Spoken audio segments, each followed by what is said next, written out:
तो वो घड़ी अब आ गई है जब सिर्फ 4 टीम बची है वर्ल्ड कप 2026 को, इनमें से ही कोई एक टीम जीतेगी। और ये जो 4 टीम है ये भी बड़ी इंटरेस्टिंग है।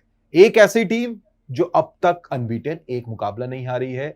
एक ऐसी टीम जो किसी तरीके से सेमीफाइनल में पहुंची है, सुपर 8 उनका बहुत अच्छा नहीं रहा, यानी साउथ अफ्रीका और न्यूजीलैंड। हम कर रहे हैं इसी का प्रीव्यू। स्वागत है आपका ESPN cricket for time out Hindi में, और हमारे साथ मौजूद है अनिल कुंबले। बहुत बहुत स्वागत सर। शुक्रिया सर। सर, कोलकाता में ये पहला सेमीफाइनल, साउथ अफ्रीका न्यूजीलैंड, मतलब एक जबरदस्त, क्योंकि ये दोनों ही टीम अब तक T20 वर्ल्ड कप नहीं जीती हैं। कोई एक बाहर हो जाएगी, और इनका जो आपस का आंकड़ा है 5-0 है सर। T20 वर्ल्ड कप में न्यूजीलैंड ने कभी नहीं हराया है साउथ अफ्रीका को। नहीं, वो तो है, साउथ अफ्रीका ज़रूर उस आंकड़े से कॉन्फिडेंस लेगी। और पिछले मैच में भी जब दोनों अहमदाबाद में खेले थे तो वन साइडेड रहा, साउथ अफ्रीका डोमिनेट किया उस मैच को। लेकिन सेमीफाइनल्स होता है, प्रेशर अलग होता है। और हाँ, भले ही साउथ अफ्रीका फेवरेट्स होंगे उस मैच में, मुझे लगता है कि न्यूजीलैंड इस बार सब कॉन्टिनेंट में ज़्यादा समय बिताया है। भले ही रिजल्ट्स उनके साथ ना हो, फिर भी भारत के विरुद्ध 5 गेम खेल चुके थे वर्ल्ड कप के पहले। फिर जीते, साउथ अफ्रीका के साथ हार गए, फिर वहाँ पे इंग्लैंड के साथ जीतना था वो मैच, वो हार गए, और पाकिस्तान बाहर हो गए। फिर वापस मौका मिल गया उनको सेमीफाइनल। ये सब चीज़ हुआ है उनके लिए। तो मुझे लगता है कि सेमीफाइनल्स में अगर आप देखें तो फिर सिर्फ एक मैच की जो परफॉर्मेंस है वो बढ़िया रहना है। अब तक वो परफेक्ट गेम नहीं खेला है न्यूजीलैंड, पता नहीं, वही सोच रहे होंगे वो लोग। बिल्कुल, और ये कहते भी है ना सर कि जो हो गया सो हो गया, उस दिन क्या होता है वो इंपॉर्टेंट है। न्यूजीलैंड के लिए एक पॉजिटिव चीज क्या ये हो सकती है कि अब जब वो यहाँ पर खेल रहे थे तो अच्छा खेल रहे थे। श्रीलंका की पिच शायद उनको उतनी सूट नहीं कर रही थी, वापस वो आ रहे हैं कोलकाता में, अब खेलेंगे। ये पॉजिटिव भी है। और साथ ही साथ मेरा सवाल आपसे ये भी है सर कि क्या थोड़ा सा एडजस्टमेंट भी करना होगा न्यूजीलैंड को, इतना जल्दी वहां से आकर यहाँ? थोड़ा तो एडजस्ट करना होगा, ये एडजस्टमेंट प्रॉब्लम नहीं है। जब आप स्पिन फ्रेंडली स्लो सरफेस पे अगर आप खेलने जाएंगे, वहाँ पे एडजस्टमेंट का ज़रूरत है। वहाँ से यहाँ अच्छे सरफेस पे आपके लिए एडजस्टमेंट का ज़रूरत नहीं है। बॉलिंग में थोड़ा एडजस्टमेंट करना पड़ेगा, लेकिन बैटिंग में इतना एडजस्टमेंट करने की ज़रूरत नहीं है। क्योंकि अगर आप देखें उनकी बल्लेबाज जो भी ओपनिंग करते हैं, फिन एलन और टिम साइफर्ट, वो तो प्रेफर करते हैं कि बॉल आए उनके पास, और वो फेवर करेंगे ऐसे पिचों पे। तो मुझे लगता है कि वैसे एडजस्टमेंट का ज़रूरत नहीं पड़ेगा।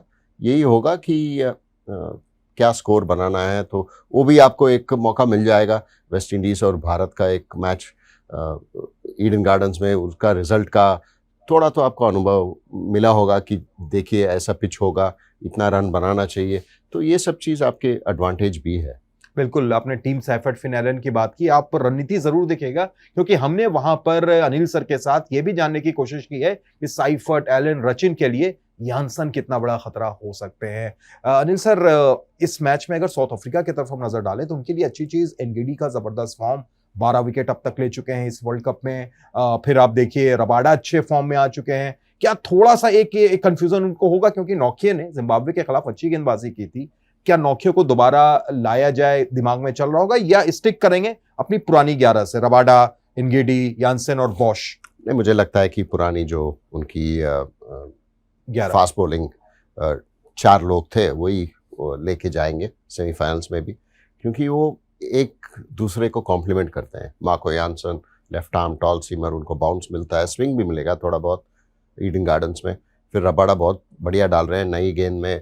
जो टेस्ट मैच लेंथ जो हम बोलते हैं, वो लेंथ अगर रबाडा कंसिस्टेंटली डालते हैं तो फिर कोई भी टीम के साथ वो विकेट ले सकते हैं। तो अब देखने को मिला है वैसे लेंथ डालने का, तो वो विकेट ले रहे हैं।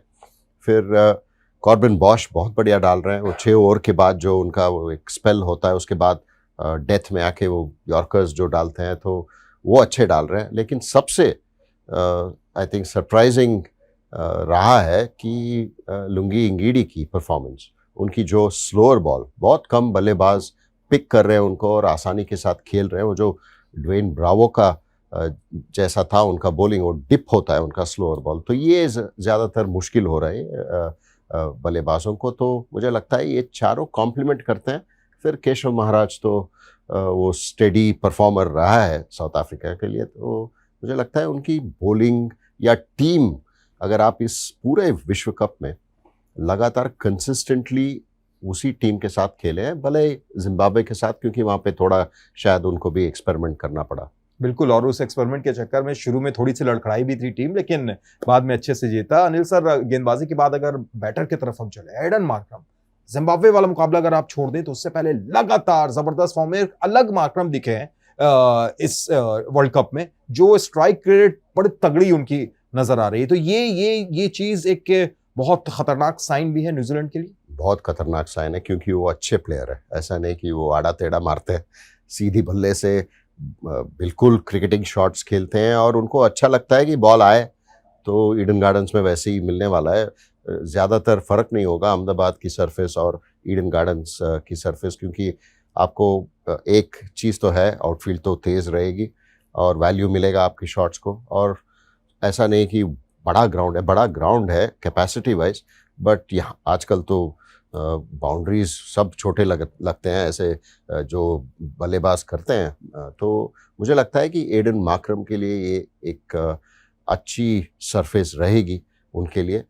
न्यूजीलैंड थोड़ा बहुत चतुराई के साथ उनके अगेंस्ट बॉलिंग डालना पड़ेगा, नहीं तो जैसे वो बल्लेबाज किए थे पिछले मैच में न्यूजीलैंड के साथ, वैसे ही होने वाला है। थोड़ा तो स्ट्रेटेजिक मूव या टैक्टिकल मूव करना पड़ेगा। बिल्कुल, लीग स्टेज में जब इन दोनों का आमना सामना हुआ था तो 17 ओवर में ही साउथ अफ्रीका ने चेस कर लिया था वो स्कोर। पर जो आप गेंदबाजी की बात कर रहे हैं अनिल सर, हमने देखा जब श्रीलंका में खेल रही थी न्यूजीलैंड, उन्होंने इस सोढ़ी लेग स्पिनर को अपने टीम में इंक्लूड किया, लेकिन दोनों मैचों में उनका प्रदर्शन कुछ खास रहा नहीं। आपको लगता है कि कोलकाता में सोढ़ी की तरफ दोबारा जाएंगे, या फिर उनकी जगह वापस जिमी नीशम की तरफ जा सकते हैं जो बाहर बैठे हुए हैं, या एक और मीडियम पेसर की तरफ वो जाना चाहेंगे?